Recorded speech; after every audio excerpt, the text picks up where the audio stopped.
سب سے پہلے آپ کو بتائیں کہ ایرانی صدر ابراہیم رئیسی ہیلی کاپٹر حادثے میں جاں بحق۔ ایرانی وزیر خارجہ اور سپریم لیڈر کے ترجمان بھی چل بسے۔ صوبہ تبریز اور مشرقی آذربائیجان کے گورنرز بھی جاں بحق۔ ہیلی کاپٹر پوری طرح جل گیا، کوئی زندہ نہ بچ سکا۔ آپ کو بتایا جا رہا ہے ایرانی صدر ابراہیم رئیسی ہیلی کاپٹر حادثے میں جاں بحق۔ ایرانی صدر ابراہیم رئیسی ہیلی کاپٹر حادثے میں جاں بحق۔ ایرانی میڈیا کے مطابق ایرانی صدر کا ہیلی کاپٹر خراب موسمی حالات میں دیزمر جنگل میں کریش ہوا۔ حادثہ ضلع اوزی اور پیر داؤد قصبے کے درمیانی علاقے میں پیش آیا۔ ایرانی میڈیا کے مطابق ہیلی کاپٹر حادثے میں ایران کے وزیر خارجہ امیر عبداللہیان اور گورنر تبریز بھی جاں بحق ہوئے۔ ہیلی کاپٹر حادثہ تبریز سے 100 کلومیٹر دور پیش آیا۔ ایرانی سپریم لیڈر آیت اللہ خامنائی کے ترجمان آیت اللہ علی ہاشم اور مشرقی آذربائیجان کے گورنر بھی ہیلی کاپٹر میں سوار تھے۔ میڈیا رپورٹس کے مطابق ہیلی کاپٹر حادثے کی وجہ شدید دھند اور بارش کو قرار دیا گیا ہے۔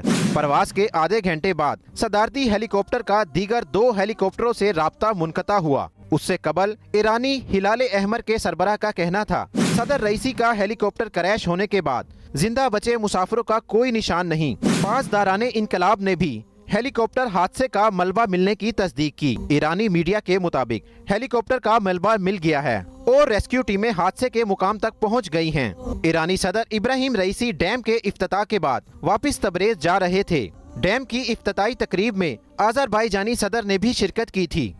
دوسری جانب اسرائیل نے ایرانی صدر کے ہیلی کاپٹر حادثے میں ملوث ہونے کی تردید کر دی ہے۔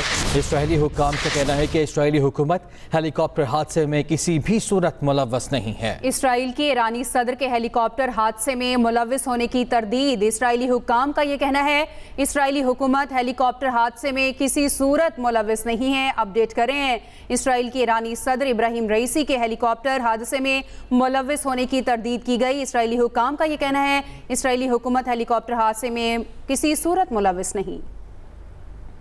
نائب صدر محمد مخبر 2 ماہ کے لیے ایران کی عبوری صدر بن گئے۔ 50 روز کے اندر نئے صدارتی انتخابات کرانا ہوں گے۔ آپ کو بتایا جا رہا ہے نائب صدر محمد مخبر 2 ماہ کے لیے ایران کی عبوری صدر بن گئے۔ ایرانی صدر ابراہیم رئیسی کے ہیلی کاپٹر حادثے میں جاں بحق ہونے کے بعد نائب صدر نے صدارت کا عہدہ سنبھال لیا۔ ایرانی میڈیا کا کہنا ہے اسلامی جمہوریہ ایران کے آئین کے مطابق ایران کے صدر کے نااہل ہونے، مستعفی ہونے، غیر حاضر ہونے، بیمار ہونے یا انتقال ہونے کی صورت میں نائب صدر صدارتی عہدہ سنبھالتے ہیں۔ آئین کے مطابق صدر کے انتقال کے بعد 50 دن کے اندر صدارتی انتخابات کروائے جائیں گے۔ نائب صدر پارلیمنٹ کے اسپیکر اور عدلیہ کے سربراہ پر مشتمل ایک کونسل کو 50 دنوں کے اندر نئے صدر کا انتخاب کروانا ہوتا ہے۔ ابراہیم رئیسی 2021 سے اسلامی جمہوریہ ایران کے صدر تھے۔ ابراہیم رئیسی 2021 میں 62.9% ووٹوں سے 8ویں صدر منتخب ہوئے۔ ایرانی صدر کے انتقال پر پاکستان میں سوگ کا اعلان۔ قومی پرچم سرنگوں صدر آصف علی زرداری کہتے ہیں پاکستان ایک عظیم دوست کو کھو دینے پر سوگوار ہے۔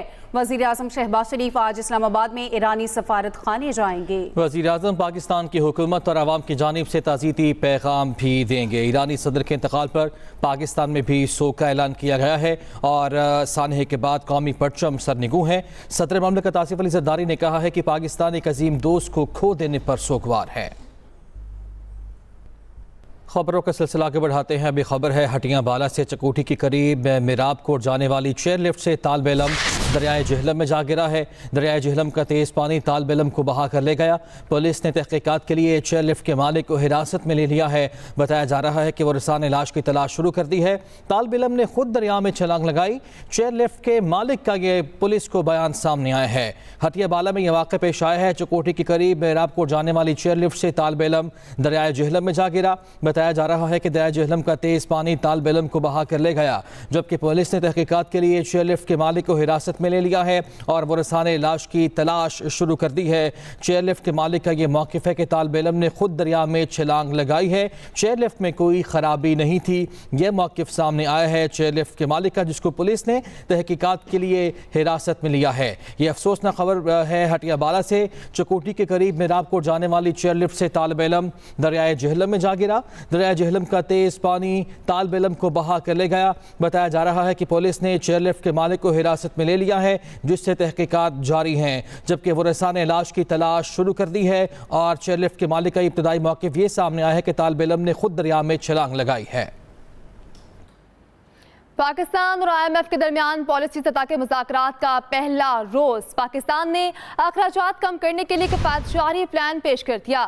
ذرائع کے مطابق وفاقی حکومت ایک سال میں 300 ارب روپے سے زائد کے اخراجات کم کرے گی۔ وفاقی وزارتوں کی طرف سے نئی گاڑیاں خریدنے پر مکمل پابندی رہے گی۔ ایک سال سے خالی گریڈ 1 سال سے 16 کی تمام پوسٹوں کو ختم کیا جائے گا۔ وفاقی حکومت صوبوں کے ترقیاتی منصوبوں میں فنڈنگ نہیں کرے گی۔ وفاقی حکومت صرف اہم اور قومی نوعیت کے ترقیاتی منصوبوں کے لیے وسائل دے گی۔ انفراسٹرکچر کے منصوبے پبلک پرائیویٹ پارٹنرشپ کے تحت کیے جائیں گے۔ صوبائی حکومتیں اپنے ماتحت آنے والی جامعات کی خود فنڈنگ کرے گی۔ آئندہ مالی سال سے دفاع اور پولیس کے علاوہ نئی بھرتیوں کے لیے رضاکارانہ پینشن اسکیم پر بھی غور کیا جا رہا ہے۔ آپ کو بتایا جا رہا ہے پاکستان اور IMF کے درمیان پالیسی سطح کے مذاکرات کا پہلا روز۔ پاکستان نے اخراجات کم کرنے کے لیے کفایت جاری پلان پیش کر دیا۔ ذرائع کے مطابق وفاقی حکومت ایک سال میں 300 ارب روپے سے زائد کے اخراجات کم کرے گی۔ وفاقی وزارتوں کی طرف سے نئی گاڑیاں خریدنے پر مکمل پابندی رہے گی۔ ایک سال سے خالی گریڈ 1 سے 16 کی تمام پوسٹوں کو ختم کیا جائے گا۔ وفاقی حکومت صوبوں کے ترقیاتی منصوبوں میں فنڈنگ نہیں کرے گی۔ وفاقی حکومت صرف اہم اور قومی نوعیت کے ترقیاتی منصوبوں کے لیے وسائل دے گی۔ انفراسٹرکچر کے منصوبے پبلک پرائیویٹ پارٹنرشپ کے تحت کیے جائیں گے۔ مزید کیا تفصیلات ہے ارشاد انصاری سے جانتے ہیں۔ ارشاد انصاری بتائیے گا۔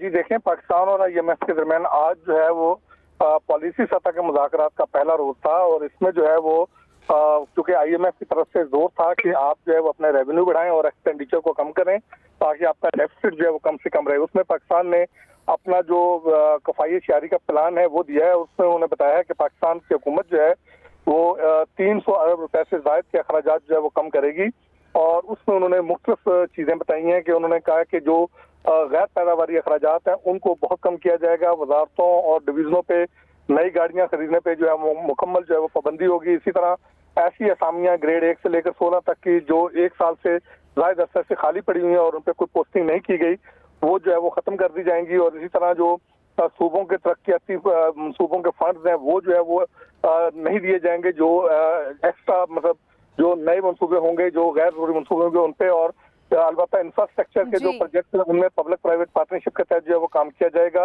اور والنٹرلی جو ہے وہ پینشن اسکیم جو انٹروڈیوس کروائی جائے گی، کیونکہ IMF کا جو ہے وہ پینشن سے متعلق جو ہے وہ اصلاحات پہ کافی زور ہے۔ جی ارشاد انصاری آپ کا شکریہ۔ Welcome back. اسلام آباد ہائی کورٹ میں شاعر احمد فرحات کی بازیابی کی درخواست پر سماعت ہوئی۔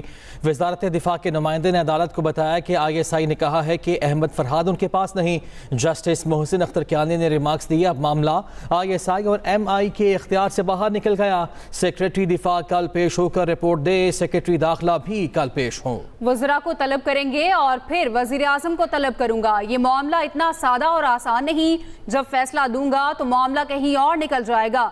یہ ملک قانون کے مطابق چلے گا یا ایجنسیاں چلائیں گی؟ کیس کی سماعت کل تک ملتوی کر دی گئی۔ صحافتی تنظیموں نے ہتک عزت بل 2024 پر تحفظات کا اظہار کر دیا۔ صحافتی تنظیموں کے نمائندوں کی اسپیکر پنجاب اسمبلی ملک احمد خان اور وزیر اطلاعات پنجاب عظمہ بخاری سے 3 گھنٹے طویل ملاقات۔ بل کا مزید جائزہ لینے اور تجاویز دینے کے لیے بل کی منظوری مؤخر کرنے کا مطالبہ کیا گیا ہے۔ ملاقات کا احوال جان لیتے ہیں، ہمارے نمائندے میاں اسلم ہمارے ساتھ موجود ہیں۔ اسلم آگاہ کیجیے۔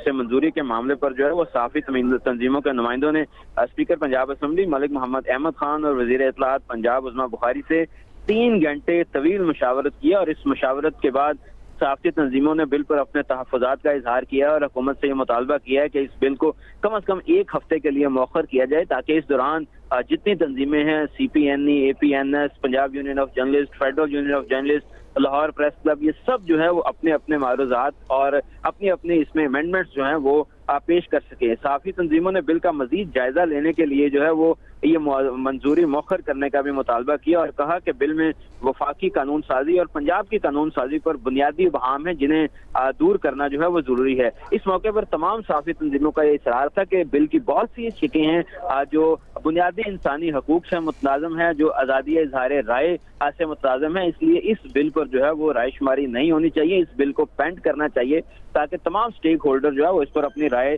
دے سکیں۔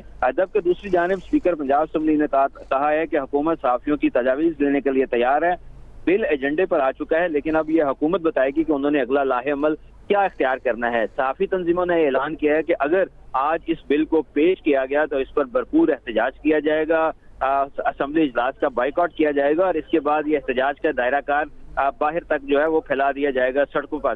جبکہ سنی اتحاد کونسل یعنی تحریک انصاف کی اپوزیشن نے بھی جو ہے وہ صحافی تنظیموں کا مکمل حمایت کا اعلان کیا ہے۔ اپوزیشن لیڈر احمد خان بچر سے بھی صحافی تنظیموں کی ملاقات ہوئی، اور اس ملاقات میں بھی انہوں نے کہا کہ ہر طرح سے جو ہے وہ صحافی تنظیموں کے ساتھ ہیں، ایوان کے اندر اور باہر۔ شکریہ آپ کا میاں اسلم۔ لاہور ہائی کورٹ کی گاڑی کی ٹکر سے شہری کی ہلاکت کا کیس۔ اسلام آباد ہائی کورٹ نے آج اسلام آباد کو 22 مئی کو ذاتی حیثیت میں طلب کر لیا۔ 2 سال گزرنے کے بعد تفتیش مکمل نہ ہونے پر چیف جسٹس برہم کہا لاہور ہائی کورٹ کا نام آ گیا تو کیا تفتیش نہیں ہوگی؟